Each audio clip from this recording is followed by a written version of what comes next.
I remember the exact moment when I first felt something break inside me. And it was not loud, it was not dramatic, it was quiet.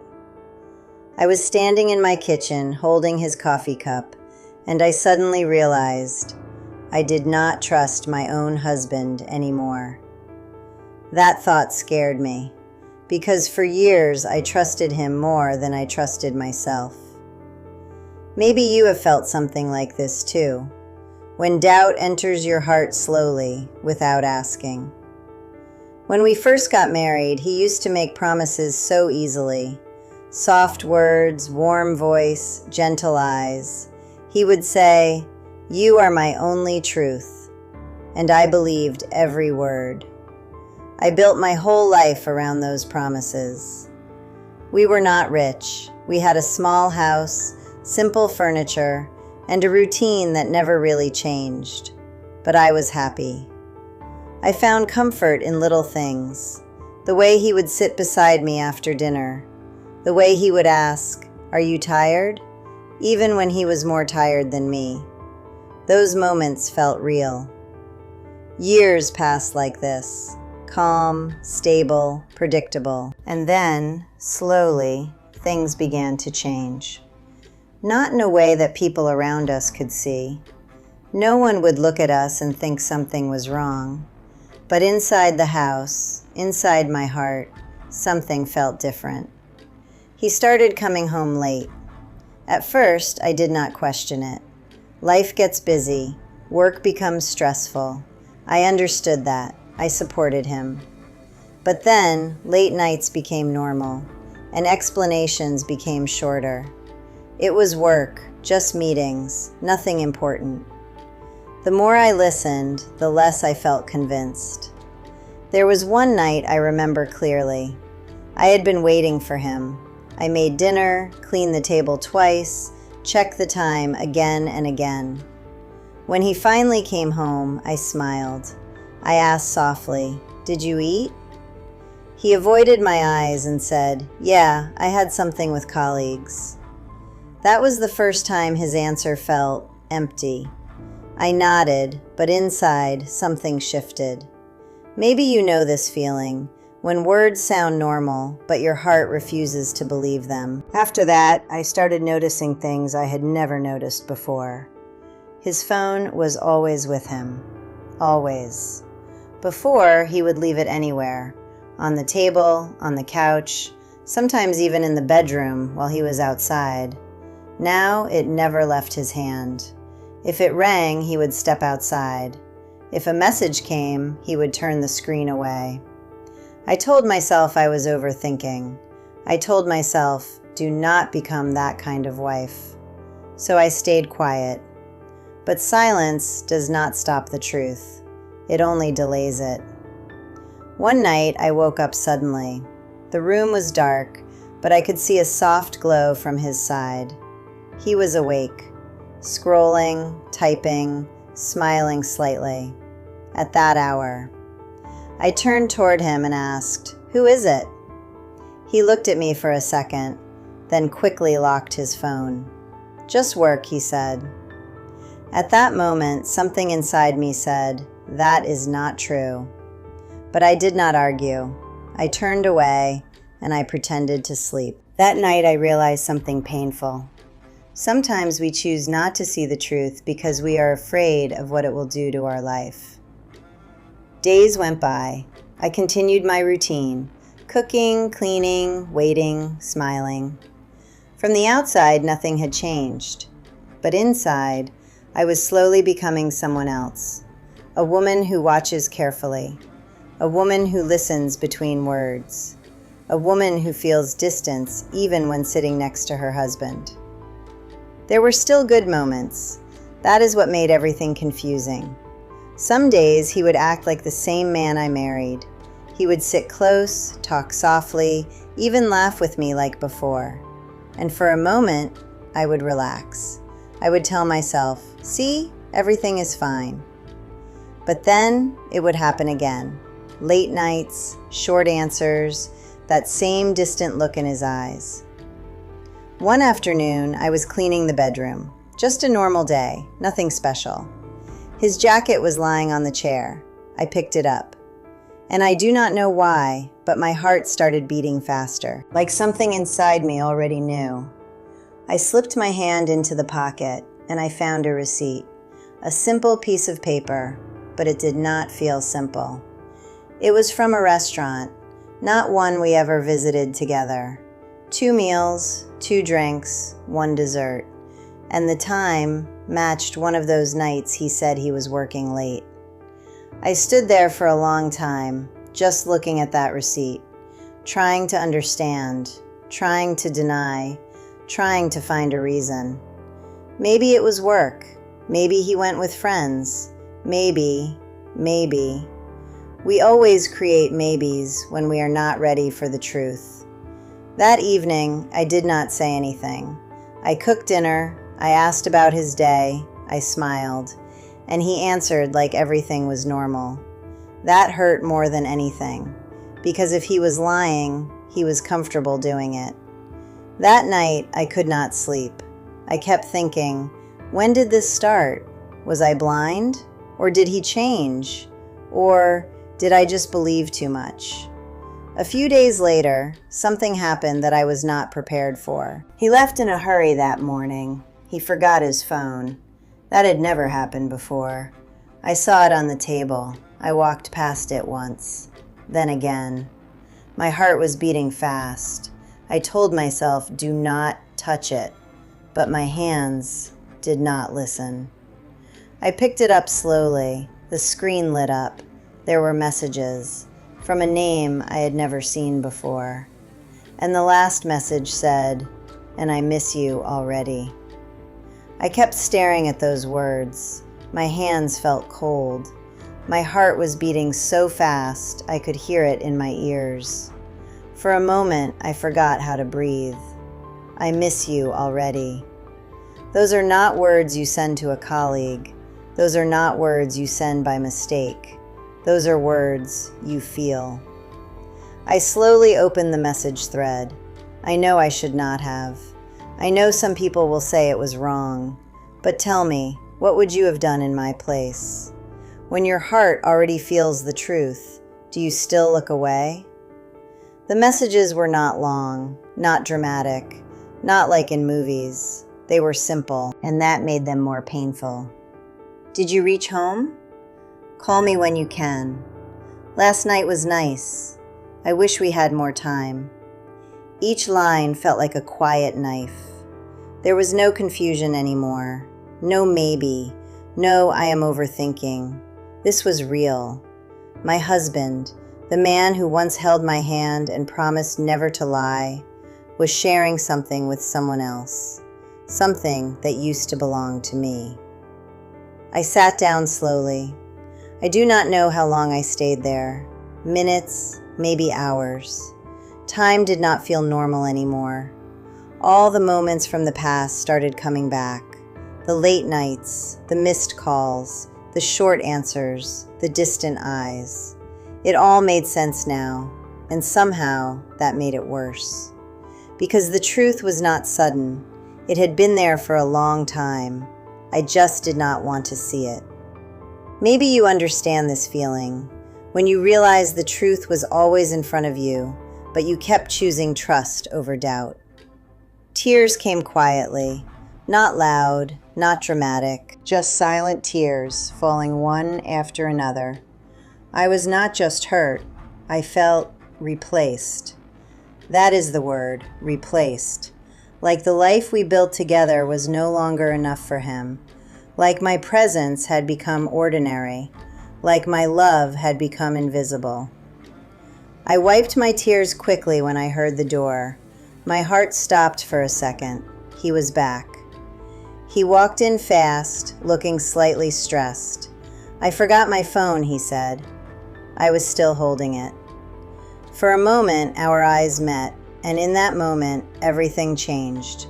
He looked at me, then at the phone, then back at me. There was a silence, heavy and uncomfortable. "Why do you have my phone?" he asked. His voice was calm, too calm. I stood up slowly. I saw the messages, I said. My voice did not shake. That surprised even me. For a second, he said nothing. No shock, no denial, just silence. Then he sighed, a long, tired sigh. It is not what you think, he said. I almost laughed, not because it was funny, but because those words felt so empty. What do I think? I asked quietly. He looked away. That hurt more than anything, because the man who once looked straight into my eyes could not even face me now. It is just someone from work, he said. Someone from work who misses you already? I asked. My voice was still calm, but inside I was breaking. He stayed quiet, and that silence answered everything. I felt something inside me collapse, not loudly, not suddenly, but deeply, like a wall that had been cracking for years, finally falling apart. Since when? I asked. That was the only question that mattered. He did not answer immediately. He ran his hand through his hair, like he was thinking, calculating. A few months, he said finally. A few months. I repeated those words in my mind. A few months of lies, a few months of fake smiles, a few months of sharing his time, his attention, his emotions with someone else, while I was still here, waiting, believing, loving. Maybe you know this pain, when you realize you were the only one holding the marriage together. I nodded slowly, not because I accepted it, but because I had no more questions left. What does she have that I do not? I asked. I do not know why I asked that. Maybe every woman asks this at some point. He looked at me, and for the first time I saw something like guilt. It is not about that, he said, but he could not explain further. Because sometimes there is no explanation that makes sense. Silence filled the room again, heavy, uncomfortable, final. I realized something in that moment. The pain was not just about another woman. The pain was about the lies, the broken promise, the trust that I gave so easily and he broke so quietly. I believed you, I said softly. He closed his eyes. I know. That was all he said. I built my life around your words, I continued. He did not respond, because there was nothing left to say. That day, something ended. Not officially, not loudly, but emotionally. The man I trusted was no longer the same, and maybe I was not the same either. That night, we slept in the same bed, but it felt like we were miles apart. No words, no touch, just silence, and a truth that could never be undone.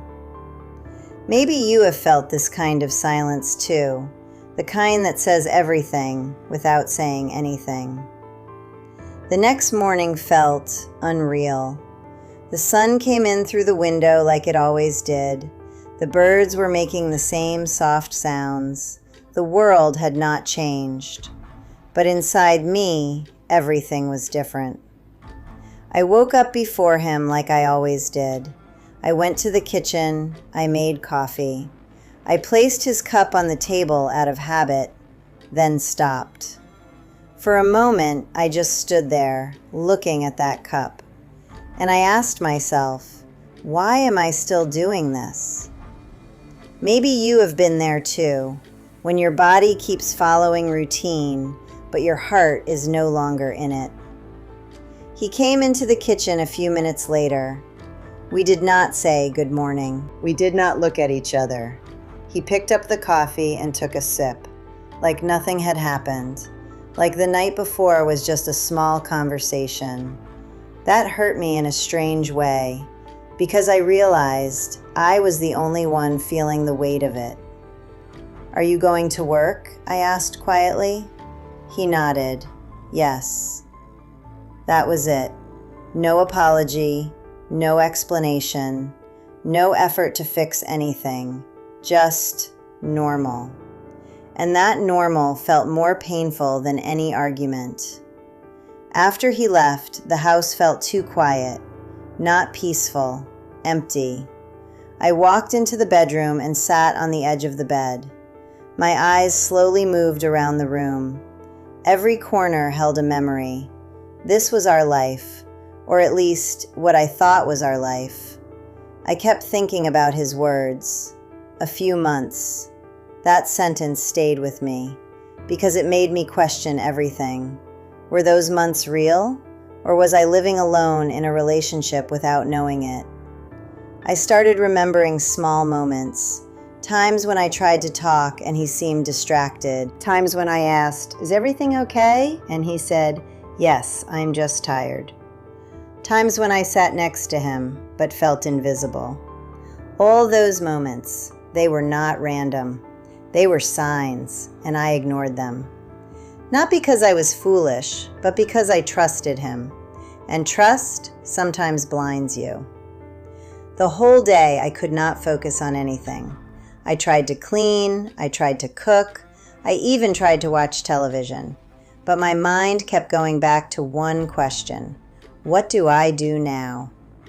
That question is harder than finding the truth, because truth ends confusion, but it begins decisions, and decisions change your life. Maybe you understand this.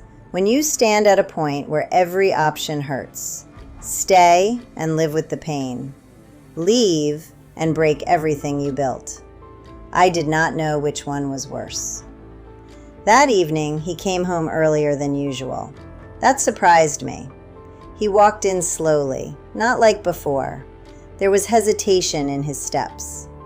For a moment, I thought, maybe he will talk. Maybe he will try to fix this. Maybe, but he just sat down, quietly, like a stranger in his own house. I stood near the door, watching him, and I realized something. The man sitting there was not the same man I married. Not because he changed overnight, but because I finally saw him clearly. Without trust, without illusion, without excuses. "Do you still love her?" I asked suddenly. The question came out before I could stop it. He looked up at me, surprised. Then he looked down again. "I do not know," he said. That answer broke something inside me. Not anger, not tears, something deeper. Because I do not know means he had already given something away, something that was supposed to be mine. I nodded slowly. "Do you still love me?" I asked. This time he did not answer, and that silence was louder than anything he could have said. Maybe you know this moment, when you do not need words anymore, because the truth is already clear. I sat down across from him. For the first time in a long time, I looked at him without emotion. No anger, no sadness, just clarity. "I stayed loyal to you," I said softly. "I believed every word you said." He closed his eyes again. "I never thought I would have to question your truth." Still, no answer. Because what answer can fix something like this? Minutes passed in silence. Then he spoke. "I did not plan this," he said. "It just happened."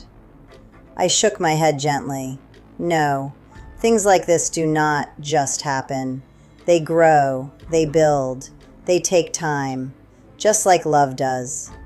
"I was here," I said. "All this time, I was here." That was the part that hurt the most. Not that he found someone else, but that he did it while I was still giving him everything I had. That night, we did not argue. We did not shout. There was no drama. Just two people sitting in the same room, realizing they were no longer the same. Later, I went to bed. I lay down on my side, facing the wall. I could feel him behind me, but it felt like there was a distance no one could cross. And in that quiet moment, I made a decision. Not out of anger, not out of pain, but out of self-respect. Because sometimes love is not enough to stay. Sometimes you have to choose yourself, even if it hurts, even if it changes everything. Maybe you have faced this kind of choice too, where your heart wants to hold on, but your soul asks you to let go. That night, I did not cry, because something inside me had become very still, very clear, very final. The next morning, I did something I never thought I would do. I packed a small bag. Not everything, just a few clothes, some personal things, the essentials. My hands were steady. That surprised me. I thought I would cry. I thought I would hesitate. I thought I would sit down and question my decision again and again, but I did not. Because deep inside, I already knew this moment was coming. Maybe not that day, but someday. He was still asleep when I finished packing. I stood near the bed and looked at him. For a few seconds, all the memories came back at once. The early days, the laughter, the promises, the quiet nights when we held each other like nothing else mattered. I did not hate him. That is something I want to say clearly. I did not hate him. I was hurt, I was disappointed, but I did not hate him.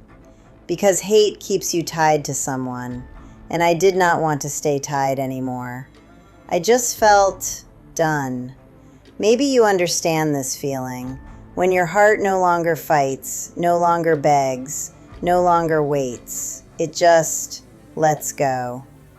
I placed the house key on the table, right next to his coffee cup, the same place where I had stood the day before, questioning everything. And then I wrote a small note, not a long letter, not emotional, just simple words. I believed you, I loved you, but I cannot stay where truth no longer lives. I looked at it for a moment, then I turned and walked toward the door. Each step felt quiet, heavy, but certain. I did not look back, because sometimes looking back makes leaving harder. Outside, the air felt different, fresh, cold, real. I took a deep breath, and for the first time in a long time, I felt something I had not felt in months: clarity.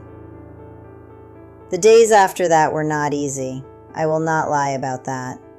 There were moments when I missed him, moments when I questioned myself, moments when I sat alone and remembered the good times and wondered if I had given up too quickly. But then I would remember the truth, not the version I created in my mind, not the memories I held on to, but the truth I saw with my own eyes. And slowly I started healing. Not all at once, not perfectly, but little by little. I stopped waiting for his calls. I stopped checking my phone. I stopped asking why. Because sometimes there is no answer that brings peace. Peace comes when you stop asking. Weeks turned into months. I built a new routine.